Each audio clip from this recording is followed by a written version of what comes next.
Hello, welcome back to my channel 7 Fit Manipur. Ngasi ano video magal ina namuk myam fam dang purga lakchari. Ado ngasi ki video si adum in introduction to draga su myam na dum hack yang maga dum kangam bani habi tare. Maram di sida urib si ado latest figi Hyundai Creta 2024 and kangna ba dum makal gi koi new koi looks kal ina na no bla pa dum Creta bani ko facelift to. Ado yeng si ai variant si koi maroina value for money we have that haidi paisa koi paisa gi range the yong kan ju si na koi gi mark ta leba dumba adagi feature de ngasu koi gi darka we khudimak haidare na samna harabda sida loina mak yauraba dumba yamna dong suna ba budget kamna yamna low su oidaba yamna high su oidaba dum mark ki haidare wa dune as option gi variant oideni ko ado makoi se totally masi koi gi variant se tareta Go. Aduga sigi kano sizu koi engine option da zu koi 1.5 liter da koi gi manual amasung koi gi kano da zu automatic da zu phange bo ado hai ba gari si kamai tawgi have su myam khang na bagi video semjabane myam myam se da video awara pa sithana no bol ergo su myam ngakpigani ko ado di video si hawna ba tawr si ado kana ko mesi now sing video si no na thengna ba yaw gadi subscribe like and share so to san biramo chuma gari ga mari lena ba content pura lak da dum miss we na ba ham tare ado di let's start the video. Ado hazik video sidai da ahan bada khoigi magi price range hana apetang khangmine jigo hariba gari si magi price se khoigi starting se khoigi 11 lakhs right gi sum hauraga goes up to khoigi 20 baugi range da ko smaina laibo go price range se ado sigi chanaba adongi budget gi matung na sanaba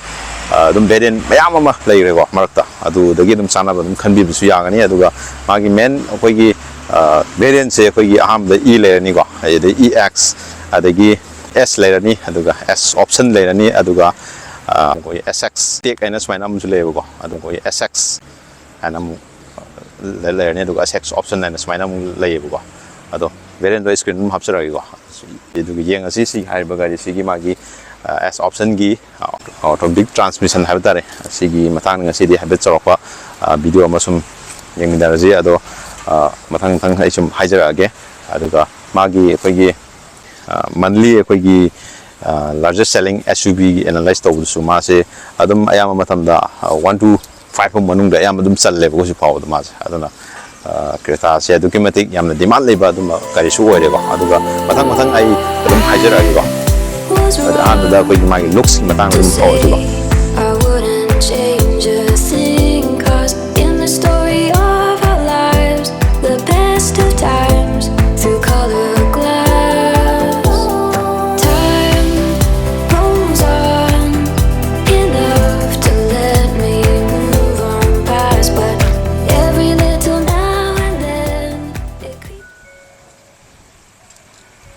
An bada koi gi magi looks lomda hana heta hawraji ko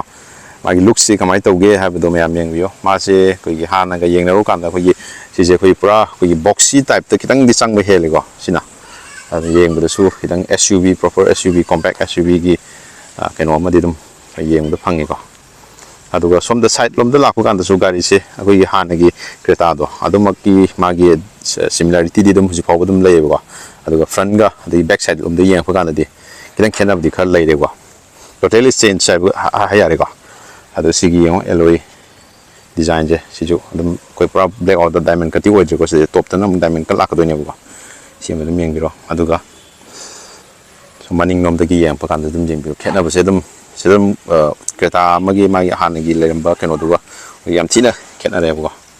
sini koi gi ham da ko ina sala ga yeng thok pa gi kudong chaw du ni log jori je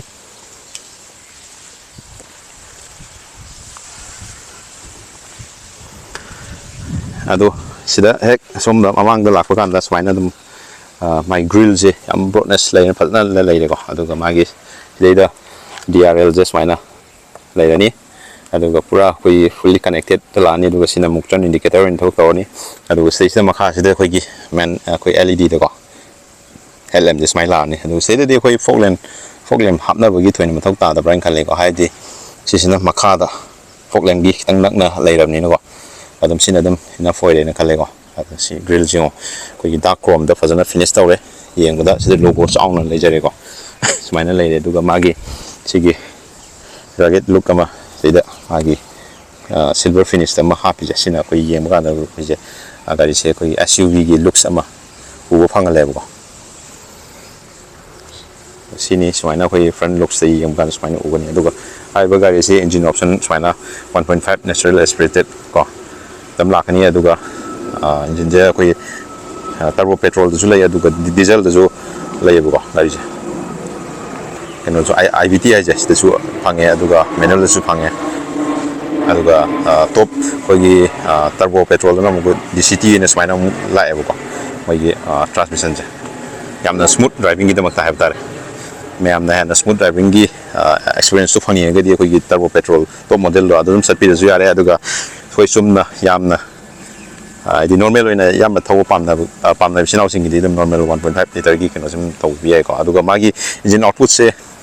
A screen दम हापचरागे अदो front की लोइरे अदुगा side Rome the लाखो कांदा मु सियंग बिरो tyre की profile जे सिदा एक्सप्शन 17 inch the पीरे को सी disc brake ni ko mamang je duga si glossy finish to ni pire bo se da men kati order bo adum si ju yeng da yam thina mong tai yam phajaba adum masanna na kana to dum oi bo yeng ko ari se aduga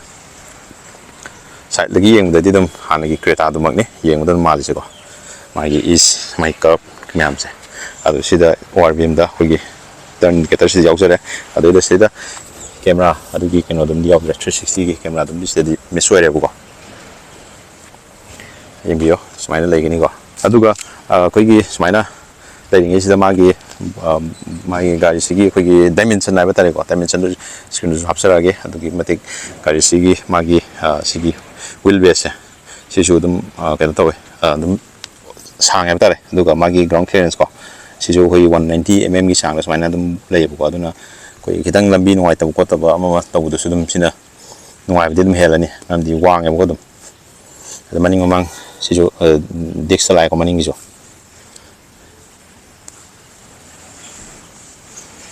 aduga somda ko maning lomda smaina ugani 3D da Creta sensor jo si yaure ko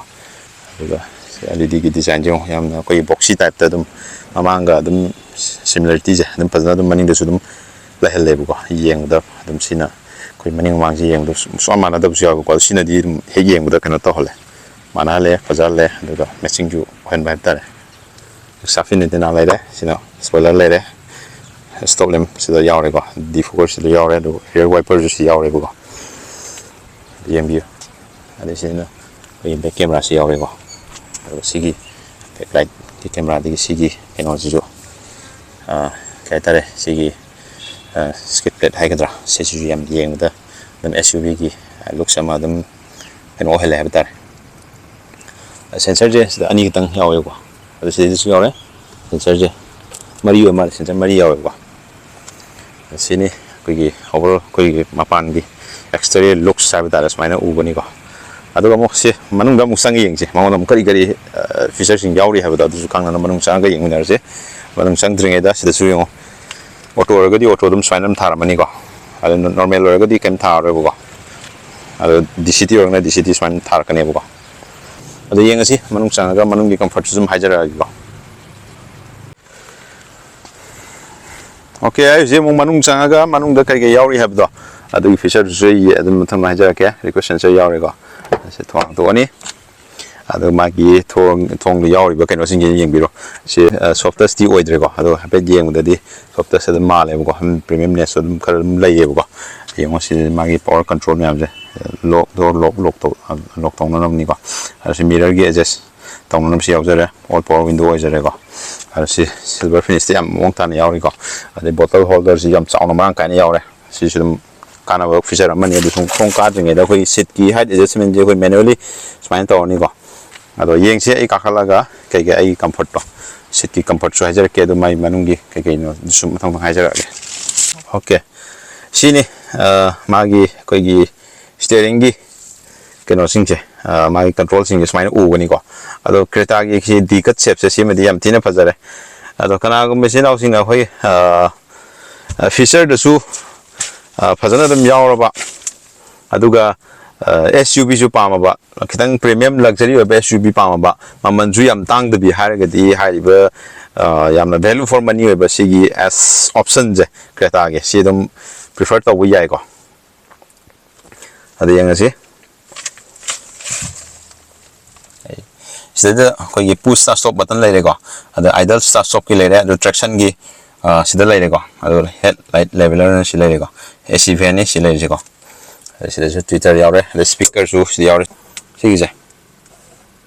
sound je koi boss ki kano di oi di hinda je boss ti mi si boss ti tha de ko adu boss ki wan bu se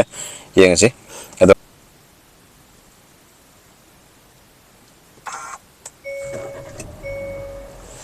adu magi display je on display cluster ge ida fully digital ni ko adu si ju ko gi dum yam marang kaina pak na yam na yeng ba ko yam phajana yaw ba ko sida uli myam je adagi som da su tas masa masmaina yaw ri ko adu si gi hek we fa we da gi de muksi full si gi manual gi ko gi kano physically ko knob sing ge si di yaw ri ko si gi mathak dei de adu si da smaina yaw ri ko adu mai center console na smaina o gani adu ga mai gi gear lever na smaina o ne adu se ko gi IBR gi kano ni na smaina lai re ko adu ga sida su ko steering sida su la pa na airbag ko standard de horga ma je ko 6 airbag ki lai ko ade safety room di yang ba kan ko adagi tire pressure monitor adagi ABS EVD adagi traction adagi mode on ko adagi cruise control si ko gi safety room da la ko ne ko aduga ma gi ko gi bubble and cap da test tawdri mi adu gi keno di khang jadre ko aduga somda mung la ko kan da sida Apple CarPlay Android Auto support tawra ne ko adai sida su ko gi mobile ke gi thambam charge tawam adagi USB gi 12 volt ki ko is mina kara space amalai ko aduga sida su ko gi traction adagi drive mode che makhan pi de ko sida ko sum lai yeng je ko sida su sum display da ulok do to drive traction ko eco da thawbugi adai mathang da normal da thawbugi adagi mo sport tam thawbugi swaina khaide ko adagi mo traction gi da mu la ga na ko gi swaina traction lom da mu la kan da mu swaina magi snow da thawbugi adagi kano da thawbugi mat da thawbugi adai sen da thawbugi swaina makhan traction da zo mai pi de ko adu sigi yamna kana ba ko gi kano ne sida information de ko adu mai tawga thawbu su yare sida magi knob sida sema adagi electronic parking adagi auto hold gi facility ju sida yaw sare aduga sida magi panel glossy panel yam phadana na pi re du cup holder anim ju yaw re ko aduga sida ko gi AC ju smaina my control this smaina knob ta sam sana bi ai ko temperature sida up down smaina taro adu som da la pa kan da koi dashboard che koi layout che dum yeng da dum refreshing gi yam phadana oi ko hana gi yeng no ma tam da yeng dio dashboard yam phaje smaina softest material adum rubber da kitang smooth oi ma oi wo da sina glossy black da adu je da phone ke gi thamna ba ma si yauri adu se da cool glove box song marang kan yaw re ko adu se da koi gi leather divider se de ko fabric ki smaina pi re adu side holder ji am phadana marang kan yaw ko adu pham gi ba kan da koi je hakchang gi phadana tight oina kana taw ngam me ko hadi phadana leng da bida adu ne smaina mamang ji smaina u gani speakers se yaw re ko adu is the airbag ki se yaw re adu ga som da mathak lom da la ba kan se jina koi auto dimming airbag de koi adjust koi phun manually adjust taw ne adu se da LED de light ko ana pi re ko si jum premium hoi ba kano ni segment sing adu ko sunroof su dum yaw re se da smaina hang ani ko adu ga mo kumjan ge ju smaina mung nam mani adum ayam ba sida feature singi lo yaw re top model la de koi blue link gi facility adu masu yaw ko adu blue link na musi yaw dre adu ga adas level 2 gi keno ju adu top model yaw ya aduna musi yaw dre adu so sigi variant sida da koi gi loina ma kai tare ayam ba loina tek mai technology je ayam ni de su re ba tare tangai phadna sang da ya da sing do ade sina pedal shifter gi do sida yaw re ko pathan do plus minus to sina auto helm sida koi keno ni wiper gi kai control hai tar som da le jana adu sit ki thai support yam thina nuai go yam thina nuai ha jam te yam thina nuai thina phaje adu ga se du armrest mai yaw re yam sound marang kai na ko yi nyu tu space adu ki meteng marang kai na phadan yaw re go yam thina nungai mamangi cabin che look wise yeng da su yam phajai premium oi aduga manungi maningi amu yeng che manungi da kamai tawe ha ba ko aduga sida ju hand grip yawe ko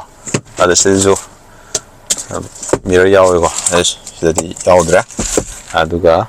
yeng ase koi maning da muk changa kamai tawe ha ba ko ai mamangi jak ai gi height ki matung na adjust phajana tawam ge ba ko aduga yeng ase okay sina mo koi maningi koi space management do comfort kamai mai we have do su mai hajar ke yemine se adu mamangi ta si su dum yam phajana neat and clean da phajana yaure ko adu bottle holder yaure speaker yaujare ko adu kakale yemine se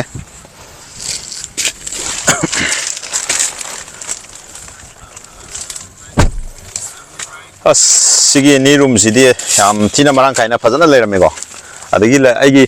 phambagi posture se yembiyo yam phajana recline one yam relax position da dum phamba yare ko ado ai che 5.89 ki sang ne ko ado 6 feet su dum sidai dum easily ma yam irailan minister dum phamba yabe kudong sa dum leire ko yembiyo ko ado aina leiba position sidagi amo hena kitang haidi kitang upright ta kitang smile toroga phamge haraga ju adu kudong sa dum pi ko sida ngan feature am haidi sida toroga smile kitang smile toroga na muk si kitang muk pagi phambagi position de kitang muk kana tok done ba id kakhat done ba aduga hena koi lamjang long journey guma sapda de koi wide na ko aduna kitang relax position sat kya ga de adu si position de pura koi full thadaraga sat ka done ba sana adu sigi agi position de relax position de phajana sat ya ga aduga sit thigh support se adum descent oi yam kana to oi de ko aduga marak ki se koi gi kana swaina mo koi seat belt je 3 point pi go safety gi kanom di yam kan da dum si dum yam kan ba kanon ko armrest sama yaure ado armrest se koi gi si armrest se koi cup holder se yaure swaina yam relax position yam nungai na set ki har ga ju lamjang thau ga har ga ju dum yam nungai na dum set ya be kunong sa ba le ko ado mi hum adum pham ya ni ko adum slightly kitang le di kha dum theng na be ado yam nungai na dum kana to ya ni ado style gi khoi angang gi kino su sida safety gi kino zum lai ko sida ade se khut pai bam sidam yaure ade sida LED bulb am se yaure bo ko ado sida su khut adum tham ga yam relax position adum chat pi yare adu gi head rest sida top model adi khoi gi cushion gum adum yaure ko si variant ji yaure ado head rest ani swaina pi ko adjustable ni ko ani ma adu mamang loi adjustable loi adu ga sida hand hamuk nuai ba ma maning gi nuai se kai na kana so koi asibu maning gi representative gi damak ta da asibu pire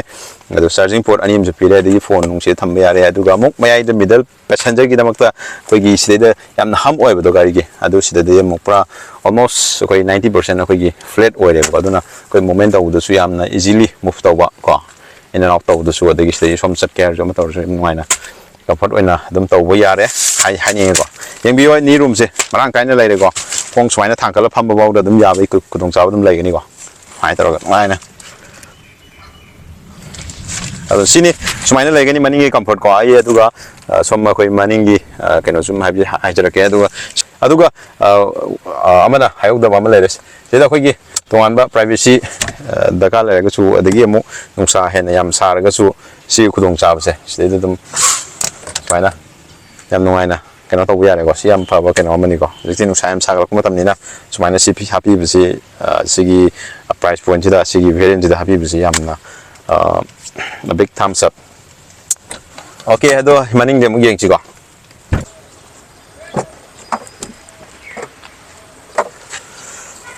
maningi koi gi boot space ki mathang da mu akchage seida mo koi magi boot space de pi se koi 433 liter gi mai boot space mai na phangi ko aduga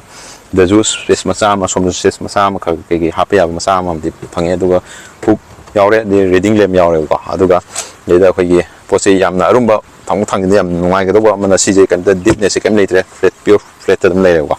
makha su koi gi flat ya leire ko aduna lage sa so ba dum ani hom din ma ha pa dum ya ni aduga hena puninga su si fold to ye ko sit se du fold to ga dum pu ya re ko maningi swaina leire maningi keno sima ado video se ma'am ngasi di side sum lotion di taw ga do haiba lotion dringe da haiba gari si magi price around koi gi s option ji da ko around 16 muke showroom smaina lai gani ko do on road dum 17-18 मुकी चांग सुमाइन लाखनेबको अदो सिदा आइना हाइनिंगबदी अखोई यामना value for money ओइबा हाइतारे mid variant गे हाइतारे अदो हाइबा गाड़ी सिनो ओइब्रा ने खल्लेको अदोम की कमेंट अदुम कनो अदुम कमेंट अदुम हाइबिरमको हाइबा वेरिएंट सि अदुम का चानाब्रा आइना हाइजि यानिंग यानिंग अदुम कमेंट अदुम हाइबिरो अदो ngasi di video साइसम लोसनजरगे अदुगा कनागु मिसिनाव जिंग शोरूम कॉन्टैक्ट डिटेल्स पाम्बिरगा सो आई डिस्क्रिप्शन हापचरमगे अदुम डायरेक्ट कॉल तौबिरगा अदुम अपन लौबिरगा अदुम की गाड़ी दी मतंग अदुम ताना बेबे यागनिको अदुम अदो ngasi di साइसम लोसनजरगे गाड़ी थौबदा सीट बेल्ट सोन सोन फाबिगदमने गाइम सा ताउन हेलमेट सोन सोन ओपिगदमनिको बाय बाय